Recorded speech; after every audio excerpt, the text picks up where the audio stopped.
Good day mga paps. Dito ako ngayon sa talyera ng aking pinsan na ginagawaan. Dito ko din lang yung motor ko eh. Nabangga kasi ito yung block mo. Oh, di ba? Misod. Layo ng clearance sa dati. Yung magsit oh. Bagong palit lang para madala lang dito. Oh, yun oh. Ito yung tuhod mo, di nakakasya rito kasi umisod talaga yung likuran sa lakas ng impact. Halos din na magkasya yung pa ako. Nahihirapan ako sumakay. Hindi, tinan nyo parang walang damage eh. Tinan nyo parang sniper ang pagkakatayo.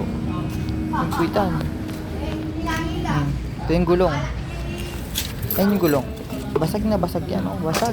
Talagang hindi ka na hindi ka na bubuhayin na. Oh, tinan nyo. Ito yung puitan. Parang sniper. Sniper. Ito yung unahan oh. Subsub na to. Malaking paggawain to mga paps. Kaya ingat kayo mga paps. Ride safe.